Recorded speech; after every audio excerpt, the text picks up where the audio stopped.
the 2017 Cadillac CTS-V.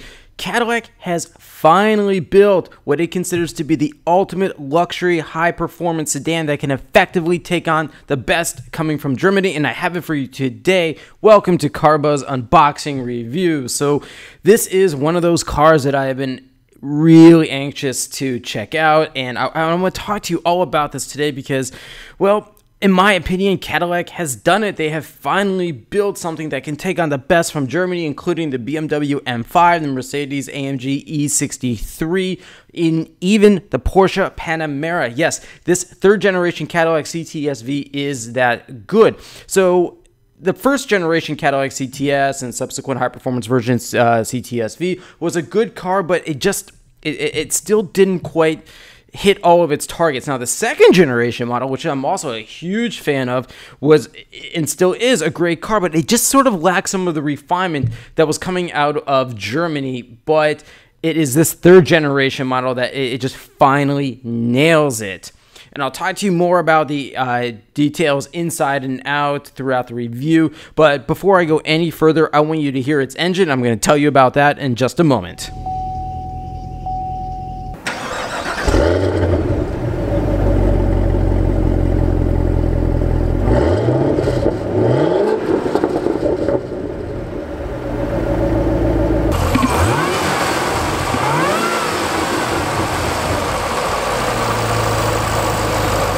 Alright, so that is pretty much the best engine GM currently builds. 6.2 liter supercharged V8, small block V8, 640 horsepower available at 6,400 RPM, and 630 pound-feet of torque available at 3,600 RPM. Power goes to the rear wheels through an 8-speed automatic transmission. Now, this is the only engine, gearbox, and drivetrain combo available. However, this is the exact same engine that powers the Chevrolet Corvette Z06. So yeah, Cadillac, they didn't hold back here. They did everything right. Now, just for the record, the CTS and CTS-V, they ride on basically a stretched version of GM's Alpha platform, and that rear-wheel drive-based platform also underpins the Cadillac ATS as well as the Chevrolet Camaro. So, yeah, this is a brand new rear-wheel drive platform, state-of-the-art, fairly lightweight, even though this car itself, it's pretty heavy, but I'll tell you in just a few minutes about some of the things that Cadillac has done to shave as much weight as possible here.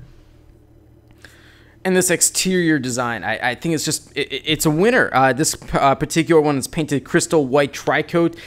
This white paint costs $500 more than just the standard stuff. You also have other basic standard features such as high-intensity headlamps with adaptive forward lighting and telebeam headlamps, 19-inch front and rear midnight premium finish alloy wheels wearing Michelin Pilot Super Sport tires. And those are the best tires that Michelin currently builds in terms of high performance. So yeah, Cadillac went all the way. And just looking at it from the side view, it's perfect. You have that really short front overhang. And it looks elegant and aggressive all at the same time.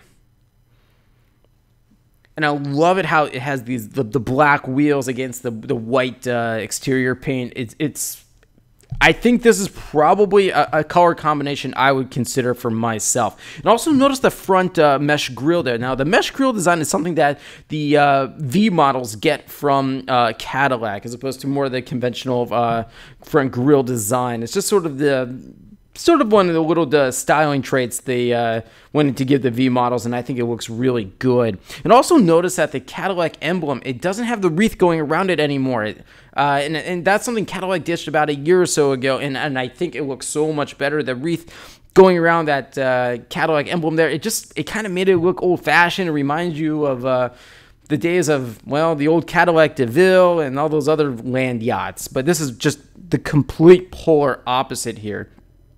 Now, this one also has the carbon fiber package, which you get automatically because this one is also equipped with the carbon black package. I'll get to that in a moment. But the carbon fiber package, it gives you a carbon fiber hood vent, front splitter, rear spoiler, and rear diffuser. And what's good about having all those extra carbon fiber parts is that it helps save 600 pounds against the competition. So yes, carbon fiber is key to reducing weight.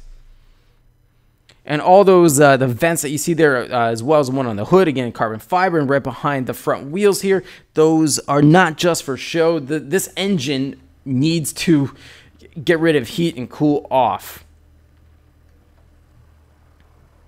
And speaking of engines, let's take a closer look at this here. Like I said, 6.2 liter supercharged small block V8 performance here. Okay. 0 to 60 miles per hour in 3.7 seconds. 0 to 100, 7.5 seconds. And Cadillac claims this has a top speed of 200 miles per hour. But to compare that 0 to 60 time for a moment, the BMW M5 does that, makes the sprint in 4.2 seconds. So this is quite a bit faster. Even though the M5 is older and the next generation is coming out shortly, this is a faster car.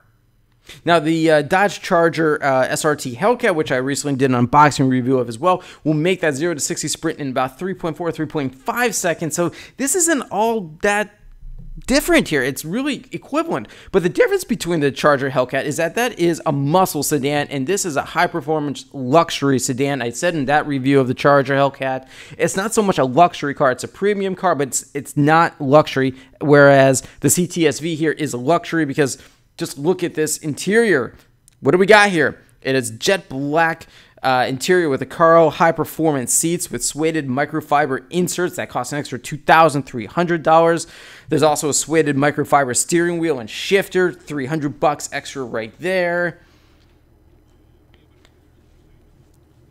And when I did my unboxing review of the Cadillac ATS, one of the things I mentioned is if you needed a larger rear seat, bump up to the CTS. Well, here it is. Because of that stretched Alpha platform, you get a lot more rear seat space here. So yes, you can easily fit a couple of adults back here very, very comfortably. And what's also nice is that this has tri-zone automatic climate control. That's quite nice. I think it'd be nice if it had quad zone, but I'll take the tri-zone here. And if you could tell there on the seats where it says Recaro stamped in there, I would definitely spend the extra $2,300 for those seats, just because it combines that high performance element to it that you want to show that off in this car. Now, this one is also equipped with a luxury package for $2,075. What does that include? As I already mentioned, tri-zone automatic climate control, power rear sunshades with a manual rear wide windows, heated rear seats, 110 volt power outlet, and a rear seat split folding, as well as a rear camera mirror. And look at from the driver's seat, the steering wheel, yeah, it's great. I think I would have liked to have seen maybe a flat bottom steering wheel, but that's just sort of a personal preference. But again, I'm being a little nitpicky here. But the interior quality in this CTS-V is outstanding. It holds its own very much against its BMW, Mercedes-Benz, Audi, and Porsche competitors. Now, one thing I don't like that Cadillac is still doing here, take a look at that. It's got that shiny material going on, so the shiny metal. I really don't like that, as well as this shiny black piano plastic here. I think it scratches easily. I mentioned this in other reviews of cars that have something similar, and I think having, say, a brushed aluminum trim as opposed to this shiny stuff here would make a big difference. All right, so what is this? This is the 8-inch CUE color display screen with navigation. CUE is Cadillac's own infotainment system and nav system. Just to compare it to BMW's iDrive. They're up to iDrive 5.0 at this point. I do like the BMW iDrive system better. CUE is not bad by any means. I mentioned this in my unboxing review of the Cadillac CT6. CUE is not bad, but I still think there is a lot of room for improvement, especially when BMW, Audi, Mercedes-Benz have really perfected infotainment systems in this class of car. And when I get to pricing, well, you should have an outstanding infotainment system. So Cadillac, a little more improvement in this system here, and I think you just about got it. Now, some of the other stuff you get in this car, you have the Bose stereo system that comes standard, heated steering wheel, head-up display, and also there's sport alloy pedals and a magnesium paddle shifters as well. Now, you'll see the paddle shifters in different shots of the around the steering wheel there. Now, again, one little thing I noticed now compared to, say, the Alfa Romeo QV that I recently drove, I mentioned how much I love that car's paddle shifters because they were big. Here, despite being magnesium, I think they're a little too small, and I like having big paddle shifters. It's just a personal preference, but I think it's worth mentioning as well. Now, this one, in terms of connectivity, you get standard 4G LTE hotspot, OnStar, Apple CarPlay and Android Auto capability as standard, as well as wireless charging. It's a quick side note about the Apple CarPlay and Android Auto being standard. And a lot of BMWs and Porsches, for example, the Porsche Cayenne, I mentioned this in my unboxing review of that vehicle. You have to pay an extra $300 to get Apple CarPlay, and you shouldn't be doing that. And I applaud Cadillac for making it standard in this car, and you don't have to spend an extra $300 for it. You're buying a high-performance luxury sedan. Keyword there, luxury. Luxury cars should all have Apple CarPlay and Android Auto standard these days. So safety, let's talk about that. Obviously, you're going to want it because this is one hell of a high-performance machine. You got standard stability control, traction control, driver and passenger front, side, and knee airbags, head curtain, rear seat side impact airbags, rear view camera, front and rear park assist, daytime running lights, and a tire pressure monitoring system. But the car is really, really new, so it hasn't even been officially crash tested by the U.S. government yet, but I expect those tests to come in actually pretty soon. Another interesting feature this has, it's called Teen Driver. It comes standard. A lot of new GM products are coming with it, or it's at least optional. It's a built-in system that lets parents view on a display how their teenager drove the vehicle. And for example, it'll tell the maximum speed reached, distance driven, the number of times active safety features were engaged. All that can be confirmed. So if you have a teenager and you own a CTS-V and you let them drive it, you can see exactly what it is they were doing. Not a bad idea. So this is nice here. It is a sunroof. It's not a full panoramic sunroof, but I think it's nice having, yes. It does cost a little bit extra, about an extra $1,400, but I think having a sunroof in this car is very much worth it. In fact, Cadillac calls it the Ultra View sunroof, to be specific. There's that 8-speed automatic transmission. Like I said earlier, there is no other transmission offered, but I think this one is just fine. I didn't have really any complaints about it. But you see here from this angle, right, you can barely even see the paddle shifters here. I want those things to be big and noticeable and just easy to find. Okay, so this is the 12-inch configurable driver's cluster screen. So it gives you all this interesting readout information. And I think the LCD screen here, it's very crystal clear, and yeah, again, no complaints. Okay, so how does this CTS-V drive? Well, just to tell you right away, it has quick and heavy steering, and that's good. That's something you want in a car like this. You want to be able to feel the road. It also has launch control, which is very much something you're going to want to have in this car. And for an extra $1,600, you can also tack on the performance data and video recorder.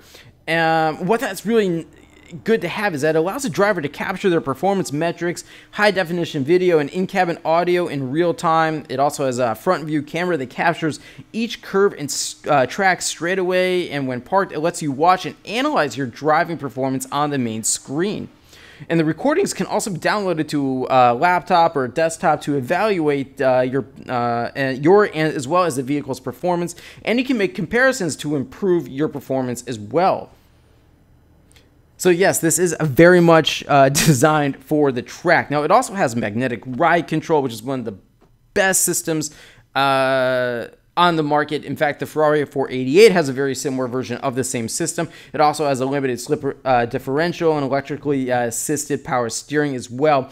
And as you can tell probably from the exterior already, it has standard Brembo brakes. Now, these are the only brakes that are offered on the CTS-V. There are no carbon ceramics available on this car, whereas they are available on the BMW M5. But Cadillac told us the reason why they didn't make carbon ceramic brakes available on this car for two reasons. One, price. They're very expensive. For an example, on that Alfa Romeo Giulia QV, they cost $5,500 more. Now, would CTS-V buyers go for them? Probably. But at the same time, Cadillac wanted to keep the base CTS-V with all these extra features track ready as well. So just go for the base CTS-V and you can track it as is. You don't have to start adding high performance carbon ceramic brakes. And I think that's really cool. So to Cadillac's credit, they did everything they could with the already excellent Brembo brakes, and they were just outstanding. And take a look at this here in the rear seat. There's the third part of that tri-zone automatic climate control system. And just notice how much rear leg space is available.